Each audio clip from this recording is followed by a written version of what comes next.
We're going to be about Micah Parsons trash talking Jalen Hurts. And he did it on the Von Miller podcast. And usually, division foes, Cowboys, Eagles, people talking. I like Micah Parsons. I don't like the comparisons with him and my cousin Lawrence Taylor, though, because I don't think he is that dude yet. I think he's, channeling Von Miller, channeling a few others.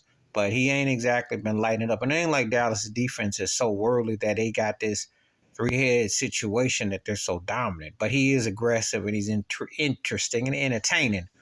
But it ain't got to no Lawrence Taylor level. Please stop with that.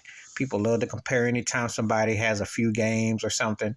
It takes a body of work in years. Please don't go with their comparisons when a made man as opposed to somebody who's coming into their own. Because let them first find themselves and let them be comparable to who they are, okay?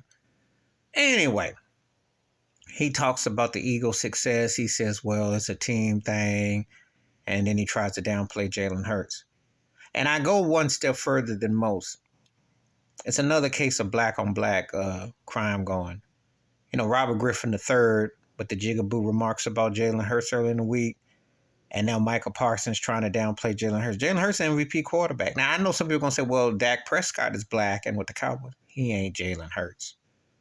He got more weaponry, arguably, than Jalen Hurts ever had. They got talent on Dallas. They got a proven running back, Ezekiel Elliott, and you got Pollard behind him.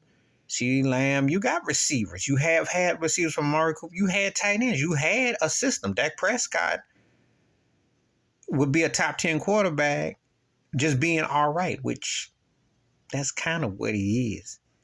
Dak's one of those kind of guys, when he's good at his best, he might be the 8th best, but they keep trying to push him up because he plays for the Cowboys when he's really more like 12, 13.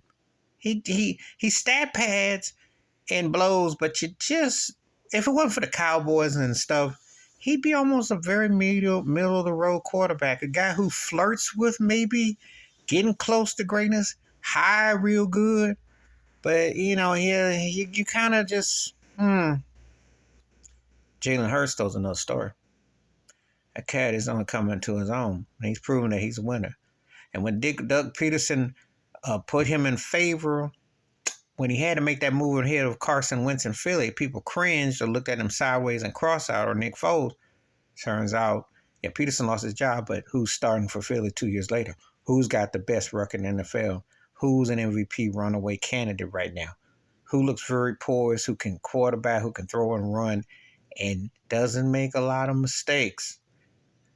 And I say this because when black quarterbacks have to play 3 times as well as their white counterparts and still take this as something is wrong. Now, I had to hear that garbage from Bill Polian talking about Lamar Jackson should have been a run back after the guy got MVP, and they still hating on Lamar because of his contract, and he should get all the bag he wants. Black quarterbacks always have to prove themselves 3 times, even amongst fellow black players. But make no mistake about it, I do look at it with a sinister. I do look at it as is this another black on black hate from another player? Because if Jalen Hurts was white, would they come out and say this? Would they come out and say that he's just systematic or he just is? Because that's the one position in sports that when you win, you can be, you're the toast of the town.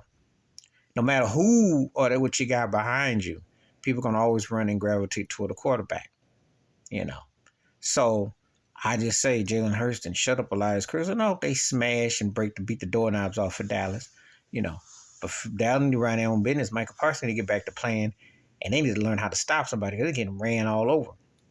Well, I say game against Houston. But anyway, give me your thoughts or takes. Micah Parsons, cheap shots on Jalen Hurts. And I do think there is some envy, and there is black quarterbacks are held to a different standard than their white counterparts. They're always within black, folks. Sad to say. Please hit like, subscribe, welcome thoughts and comments, and I do respond. Wash your hands, keep your mind clear, watch out for another, and share the video if you want to, and I'm out.